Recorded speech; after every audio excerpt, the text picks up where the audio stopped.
Assalamualaikum warahmatullahi wabarakatuh. Yang terhormat Pak Wirdi Ridha, selaku pengampu dosen mata kuliah Sejarah Peradaban Islam, dan teman-teman saya yang saya cintai dan saya banggakan. Kami dari kelompok 9 akan mempresentasikan tentang Perang Salib yang disusun oleh Melia Kamila, Nisrina Alia Rahma, dan Nila Zuliana. Latar belakang terjadinya Perang Salib.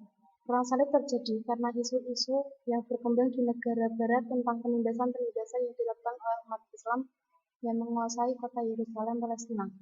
Sehingga ketika isu-isu sudah berkembang, Kaisar Alexius I membuat permohonan kepada Paus Urbanus II untuk menolong Kekaisaran Bizantium dan menahan laju serangan tentara Muslim ke dalam wilayah Kekaisaran tersebut. Selain unsur keagamaan, unsur untuk menguasai daerah Yerusalem, Palestina juga yang menyebabkan terjadinya Perang Salib. Perang Salib juga terjadi karena perkembangan yang terjadi di Eropa Barat sebelumnya pada abad pertengahan, dan juga menurunnya pengaruh Kekaisaran Bizantium di timur yang disebabkan oleh gelombang baru serangan Muslim Turki Saljuk yang berhasil menguasai Palestina Yerusalem dengan merebut Baitul Maqdis pada tahun 1708 dari kekuasaan dinasti Fatimiyah yang berkedudukan di Mesir. Beberapa tahap utama dalam Perang Salib. Perang Salib pertama 1905 sampai 1101, Perang Salib kedua 1145 sampai 1150. Perang Salib ketiga 1188 sampai 1192. Perang Salib keempat 1202 sampai 1204. Perang Salib kelima 1217.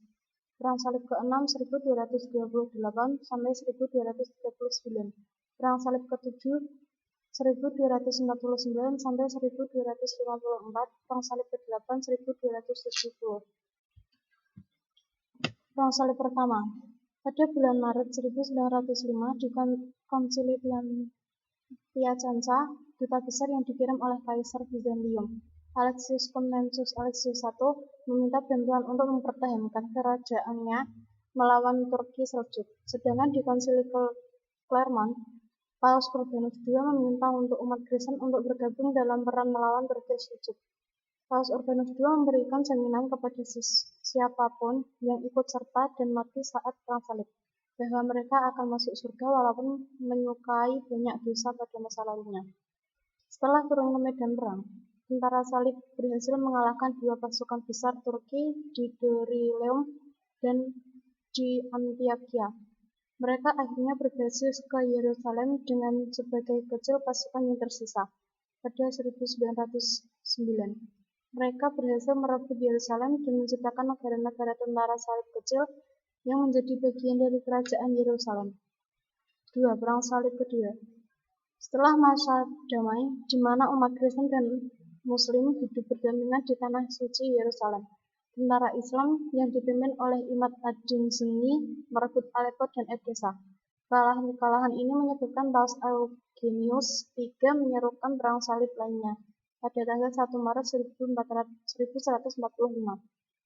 Perang Salib baru ini didukung oleh berbagai pengkhotbah.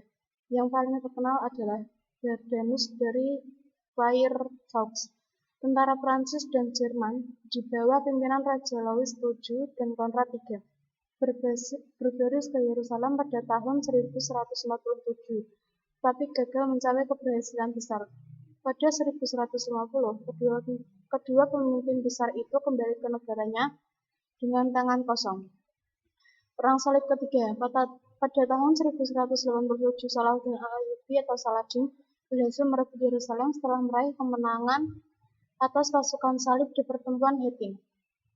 Paus Gregorius VIII pun menyerukan Perang Salib ketiga, yang langsung disambut oleh Raja Richard I dari Inggris atau Richard the Lionheart, Kaisar Romawi Suci Frederick I, dan Raja Philip II dari Prancis.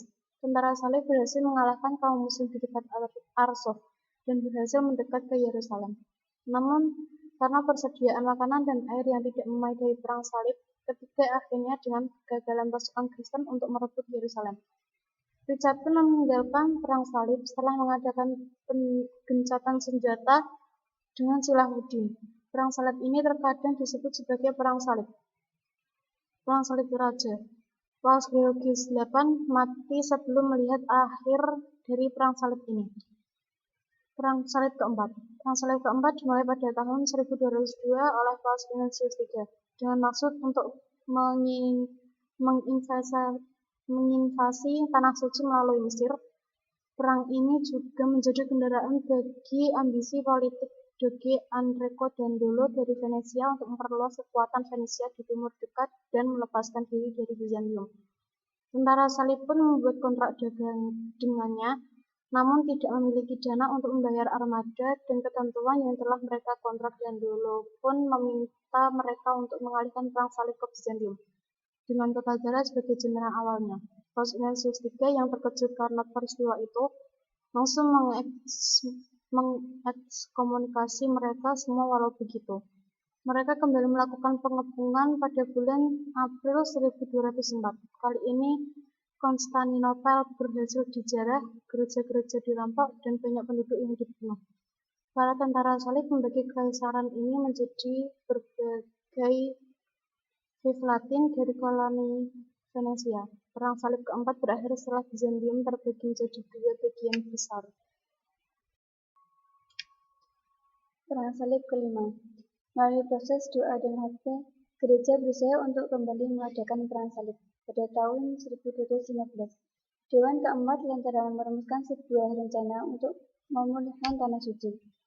Pada fase pertama, pasukan perang salib dari Australia bergabung dengan pasukan Raja Yerusalem dan Pangeran Antiochus untuk merebut kembali Yerusalem di tahun 1217. Pada fase kedua, pasukan perang salib mencapai prestasi luar biasa. Setelah berhasil mengepung Domitia di Mesir pada tahun 1219, namun di bawah desakan seorang legatus kepausan, Pelagius, mereka melanjutkan serangan bodoh ke Kairo dan blokade pasukan Sultan Ayyubi Al-Kamil, memaksa mereka untuk menyerah dan mengadakan gencatan senjata.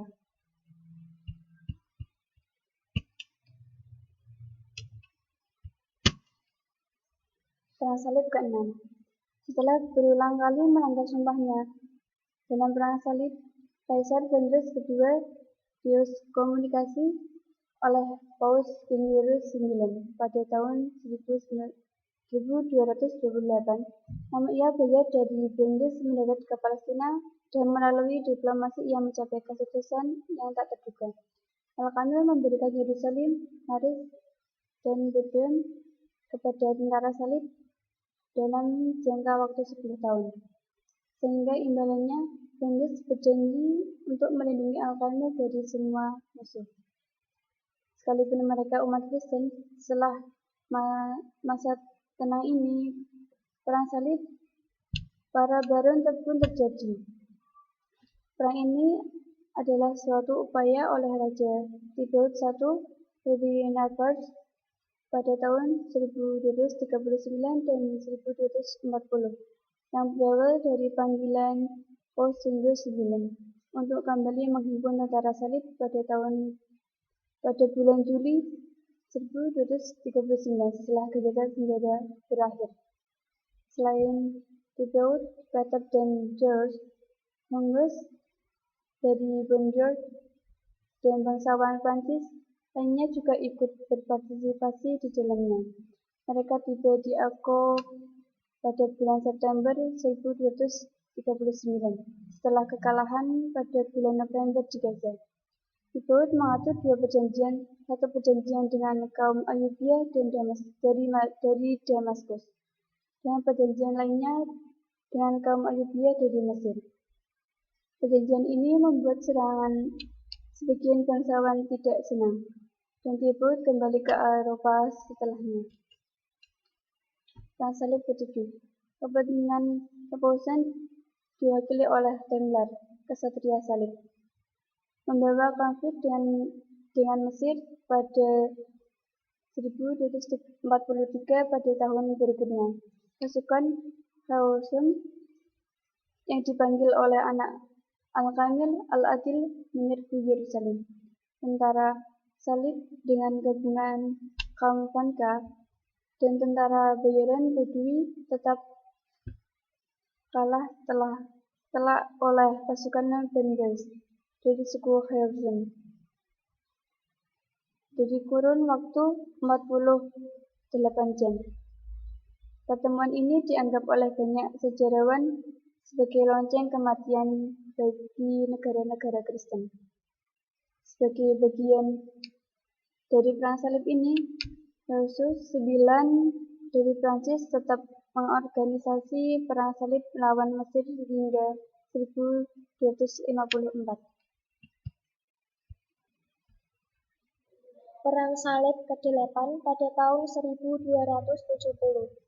Perang Salib ke-8 diorganisasi oleh Louis IX pada tahun 1270 yang berlayar dari Aigues sampai Mortes untuk membantu sisa-sisa negara-negara tentara salib di Suriah.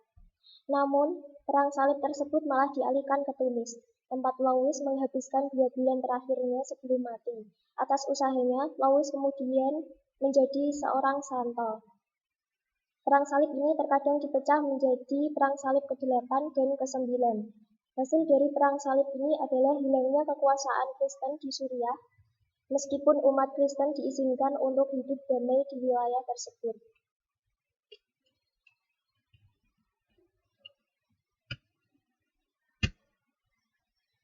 Dampak terjadinya perang salib. Yang ke-1, hancurnya peradaban Bizantium. Yang kedua, meningkatnya peradaban bangsa Eropa beberapa abad sesudahnya. Yang ketiga, umat Islam kehilangan sebagian warisan kebudayaan. Yang keempat, kebudayaan Islam yang mempengaruhi kebudayaan Eropa. Yang kelima, penemuan benua Amerika. Yang keenam, banyaknya korban jiwa dari kedua belah pihak. Yang terakhir, terputusnya jalur perdagangan Eropa dan Timur Tengah.